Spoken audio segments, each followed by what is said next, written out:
What are we doing here? And where are we gonna go? It's like we just woke up one morning, and then it's welcome to the show. Don't ask any questions, just go with the flow. Make as much money as you can, and try your best not to get broke. Copy everything you see on the TV, from the hairstyles to the clothes, and don't think too often, just do exactly as you're told. And if you ever get confused, then just turn towards the alcohol. You'll still hear your thoughts, then just turn up the radio as you learn to live a lifestyle of drugs, sex, and rock and roll. But in all honesty, I just need to know, is there more to the cycle than growing and getting old? Living and dying just to leave behind a happy home and a whole lot of property that somebody else is going to own.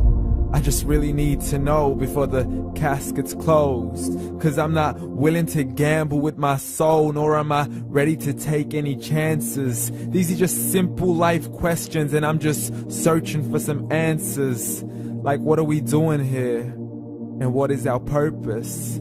How did we get here, and who made us so perfect? And what happens once we go, or is this world all really worth it?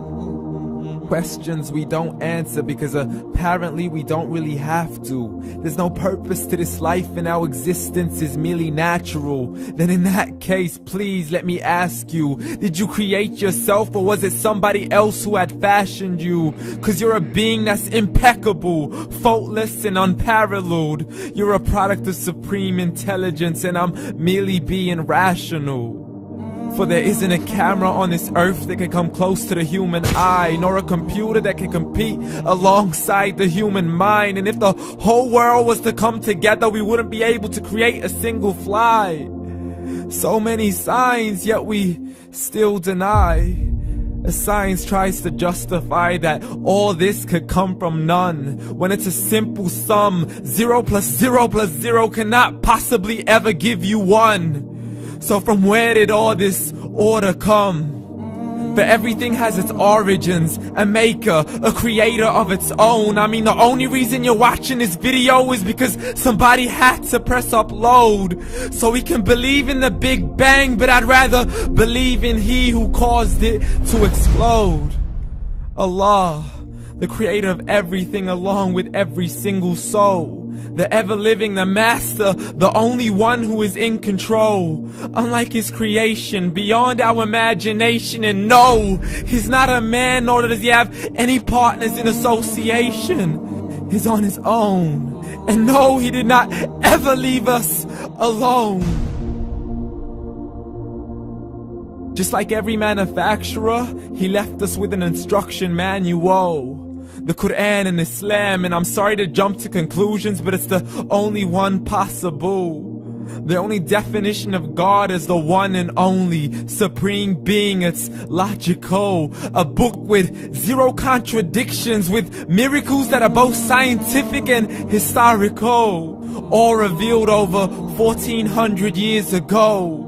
Like the detailed description of the human embryo. The descriptions of the human embryo in the Quran cannot be based on scientific knowledge in the 7th century. To the mountains as pegs holding firm the earth below, and the 2 seas that don't mix in a complete separate flow. To the planets in orbit, alternating night and day as they stay in flow.